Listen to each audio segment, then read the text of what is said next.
Hürmetli vatandaş, bugün çizlağa 2022 yıl 10. ayının 22. günü. Yukarı şeyimiz düğü təhlilimiz, endikte qaraydıgan bolsak, muşu arlıqda tünügün. Tünügümüz 20. günü mü tünügümü? Amerika Qo'shma Shtatlar Davlat Majlisi Kengash palatasi senator Josh Hawley efendi mundaq bir qonun loyihasini o'tirib qo'ydi. Çünkü Kompartiyasi 20. qurultayı oxirlashish paytida Amerika Qo'shma Shtatlar Davlat Majlisi Kengash palatasi Cumhuriyetçiler Partisi mensubi Şinjan'da, Müstemlik Uyg'uristonda kishilik huquq masalasi bo'yicha Xi Jinpingni embargo qilish qonun loyihasi o'tirib qo'ydi. Xi Jinpingni embargo qilish qonun loyihasi o'tirib qo'ydi. Biz hozir birinchilik siyosat nima dedik? Yumshoq siyosiy o'zgarish qildi. Demak, bu qatam 3. qatam saylandiganligi rost bo'ldi. Huquqni 3. qatam topshirib elib, bundan keyin endi qanday siyosat yurgizdi, o oshkoralanadi. Umumiy yig'inda oshkoralanadi. Biroq dal o'sha paytda senator Josh Hawley Xinjiang masalasi, Xinjiangda so'yqirım masalasi, Xinjiangda insoniyatga qarshi jinoyat sodir qilish masalasi, bu masalada Xi Jinpingning mas'uliyati. Xi Jinping bilan birga yana yuqori darajalik Xitoy amaldorlarining mas'uliyati. Hatto shundoq chaqiriq yoki shundoq bir murojaat o'tirib qo'yilibdiki, Amerika Qo'shma Shtatlari istixborot bosh idorasi bilan maslahatlashib, mushu qirg'inchilik so'yqirimga, mushu dushmanlik yoki qarshi insoniyatga mush jinoyatlarni sodir qilganda qatnashgan kadrlar yo'qmi, tuvanmi, ozmi, ko'pmi, hammasini aniqlash to'g'risida bu qonun loyihasida murojaat e'lon qilindi. Bu bir katta vatandoshim. Endi ikkinchisi, hozir musha ahvolda e'lon qilg'ichi bo'lgan oraliqda Amerika jamiyatiga yoki Amerika tadqiqot organlariga, masalan, yozuvchi siyosiy arboblarga, ishdan sirtqi siyosiy arboblarga qanday ta'sir qildi degan masalada sizlar bilasiz, uzundan biri tadqiqotchi Bonner Gleiser xonim. Bu xonim davomli mo'tadil yoki chekinib turib fikr qiladigan tadqiqotchi xonim edi. Men nurg'un bu kishining tadqiqotlarini sizlarga so'zlamay, leksiya qilmay o'tib ketgan edi, tashlab o'tib ketgan edi. Bu qatam rais Xi Jinpingning bu siyosiy o'zgarishi yoki qurultayning oxiridagi natijalari kimni chiqarib, kimni qoldirish degandek mushlarning hammasi qanday ta'sir qildi bu xonim bilmadim. Hozir maqolani saqlab qo'ydik. Amerika ovoz yetib kelgan bir parcha xabarda, masalan, Amerikada olimlar siyosatga qanday qaraydi degan mazmundagi bir parcha xabarda Gleiser xonim shunday debdi.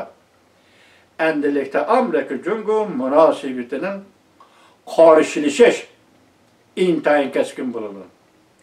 Ikkinchi, bundan keyin Amerika Jungo raqobatchiligi ham shunday jiddiy bo'ladi, ham intayin keskin bo'ladi.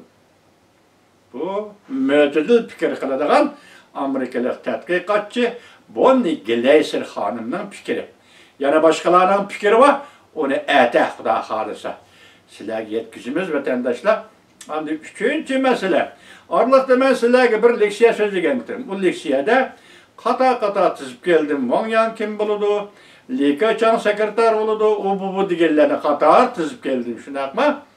Shu qatorda hatto doimiy komitet yoki doimiy hay'atlar, 7 changvi yoki 7 doimiy hay'at ya 8 bo'lsin qat'iy nazar, shu hay'atlar qatorida Qin Chuanguo qotil, masalan, Uyg'urlarni so'yqirim qilgan qotil bu qatim 7 doimiy hay'atning qatoriga kirishga o'chirib turibdi. Tizimlabdi deb bir leksiya so'zlagan edim, vatandosh. Endi bugun oqibat qanday bo'ldi? Hozir Qin Chuanguo bugungi hisobotda juma Qin Chuanguo daimi hayat qatarıga bir kişi bulup kiriş uyak tutsun, hatta merkezi komitetki viven yoki a'zo bulup saylanish huquqidan muqayyib chiqarib etildi. Siz bu meselege alaydı dikkatli itibar verin. Şahsiyet noktayı nazarını etken Çin Çuango, müstemliki Uyguristan'da kılgan etkenleri üçün o devlet dercilik kadrıga ayrılışını arzu kılattı. Xitayni şunda tahlil kılış gerek başka yol yok vatandaş. Ayrılattı. O devlet dercilik kadrı ya ki yetti. Daimi hayattan birisi buluşu ya ki devlet mahkemesiga, Cumhur Devlet Mahkemesiga muavin vezirmi yoki vezir bo'lishni umid qiladi degan mushu umidlar Çin Çuangoga mansub bo'lsin, u nimani umid qilishdan qat'iy nazar bugun doimiy hayat bo'lishmi yo'q, hatto odatdagi vivan azab bo'lishmi yo'q, bu hisobda yirtilib ketgan to'g'ridan to'kilgan qo'noqdek yerga to'kilib qoldi. Yoki to'kilgan halabdek saman bo'lib yerga to'kilib qoldi.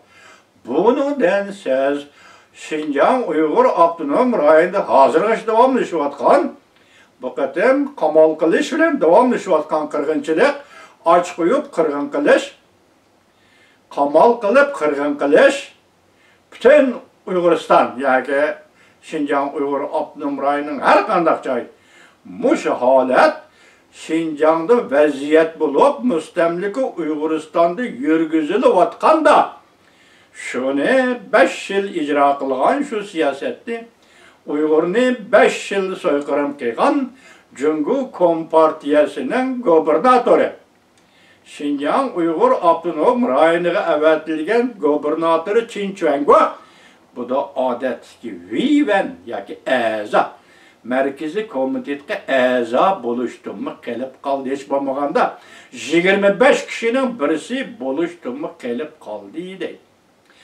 Qanday e'lon qildi bilmaymiz ammo bugungacha hozirgacha kelgan maqolada Çin Çuango yo'q.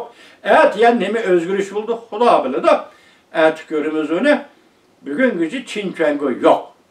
Demek Çin Çuango yo'q. Uni aylantirib ekilib biz endi boshqa Josh Havli apandining boshida aytgandek şu kunlarda, mushu kunlarda qurultoy oxirlashayotgan kunlarda birinchi umumiy yig'in ochiladigan kunlarda yoki Reis Xi Jinping tantana qilib men 3-chi qatimliq saylanma sekretar bo'lishni qo'lga keltirdim deyotgan kunlarda senator Josh Havlining o'ttirig'i chiqib Uyg'ur masalasi bo'yicha Xi Jinpingni va Xi Jinpingning atrofida Xi Jinping bilan birga yoki ijro qilishga qatnashgan Jungu Kompartiyasining yuqori darajali kadrlarini boykot qilish, jazolash va buning uchun Amerika Qo'shma Shtatlari istixborot bosh idorasi bilan maslahatlashib bu odamlarni aniqlash degandek mazmunda, to'liq bo'lmasa shu degandek mazmunda shuni ko'tarib chiqishning o'zi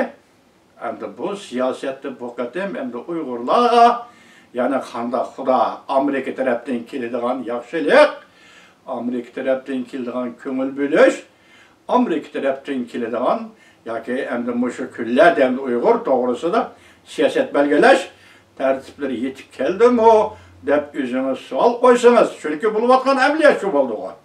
Ana bu xabar deb savol qo'ysangiz, Xudo sizni rozi qilsin, hammamizni rozi qilsin.